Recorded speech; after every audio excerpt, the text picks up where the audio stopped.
सभी विद्यार्थियों का स्वागत है हमारे चैनल पे। कैसे उम्मीद करता हूँ कि आप सब बढ़िया होंगे। दोस्तों आज मैं आपके यहाँ पे सेमेस्टर 2 का, ठीक है, सेमेस्टर 2 का आपका यहाँ पे जो है वो IRC 2 का दोस्तों आपका यहाँ पे इकोनॉमिक्स का है, ठीक है, यानी कि इकोनॉमिक्स IRC 2 का हम आप लोगों को बताएंगे। तो इकोनॉमिक्स IRC 2 में देखिए क्या दिया गया है।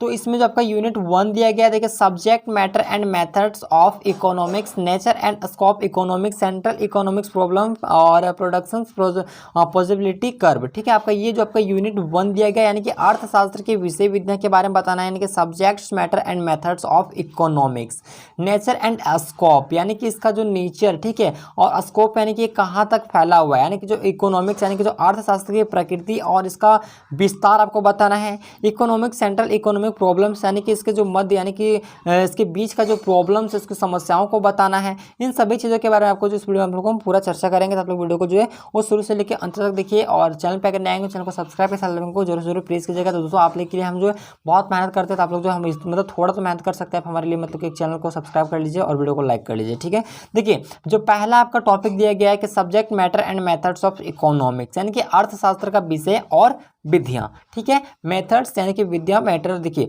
तो सब्जेक्ट मैटर, ठीक है, subject matter and methods of economics. तो देखिए अर्थशास्त्र का अगर विषय देखें तो विषय व्यवसाय, वाणिज्यिक गतिविधियां, उत्पादन, आवंटन, वित्तीय प्रणाली, मूल्य निर्धारण, अवसरों का निर्माण और खरीदारी, निर्माण नीतियां, आय, रोजगार, मुद्रा नीतियां और आर्थिक विकास जैसे विषयों को इसमें सम्मिलित करता है। यानी कि अर्थशास्त्र का जो विषय है दोस्तों, वो विषय में कौन कौन से यहाँ पे पार्ट सम्मिलित हो सकता है, उसमें व्यवसाय हो सकता है, वाणिज्यिक गतिविधियां हो सकता है, उत्पादन हो सकता है, आवंटन हो सकता है, वित्तीय प्रणाली, मूल्य निर्धारण, अवसरों का निर्माण, खरीदारी, निर्माण नीतियां, आय, रोजगार, मुद्रा नीतियां और आर्थिक विकास जैसे विषयों को जिसमें शामिल करता है। इसके अध्ययन में आर्थिक नीतियों को, व्यवसाय के नियम, बाजार व्यवहार और आर्थिक व्यवस्था के प्रभाव आदि को जो इसमें विश्लेषण करता है। तो अर्थशास्त्री विश्लेषण, अनुकरण, तुलनात्मक अध्ययन और प्रायोगिक मॉडलों का जो इसमें उपयोग करता है, ठीक है। अब देखिए अर्थशास्त्र की नेचर एंड इसका स्कोप देखिए, यानी कि अर्थशास्त्र की प्रकृति और विस्तार देखिए, यानी कि कहाँ कहाँ तक ये फैला हुआ है, ठीक है।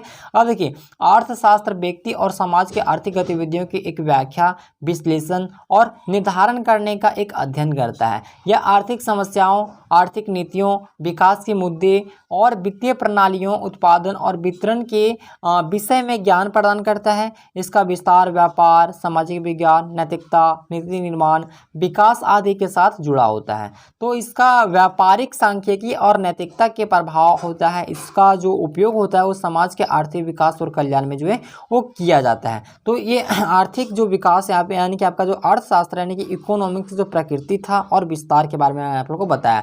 अब इसके अगर मध्य आर्थिक समस्याएं की बात करें, यानी कि इस सेंट्रल जो आपका मतलब कि जो उसके बीच यानी कि इकोनॉमिक्स यानी कि जो आपका अर्थशास्त्र के जो बीच की जो समस्याएं हैं उसके बारे में बताना है।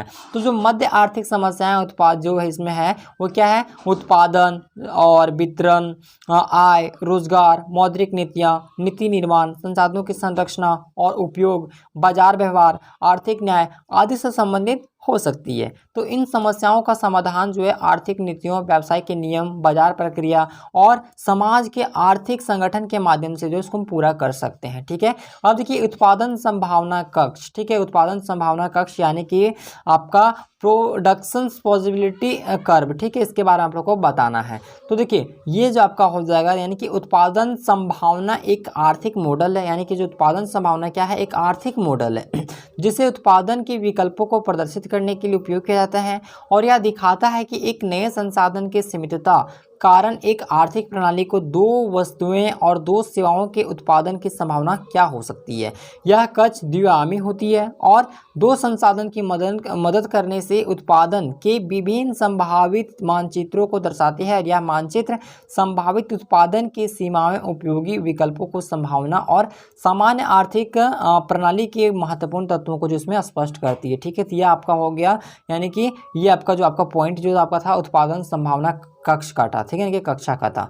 तो मैं उम्मीद करता हूँ आपका ये इकोनॉमिक्स IRC यूनिट 1 आप लोग पूरी तरह अच्छी तरह से समझ गए होंगे। अगर आप लोग इसे नोट करना चाहते हैं तो आप लोग इसे वीडियो को पॉज करके आप आराम से नोट कर सकते हैं, ठीक है। तो चलिए मिलते हैं अगले वीडियो में, bye, take care, thanks for watching this video, धन्यवाद।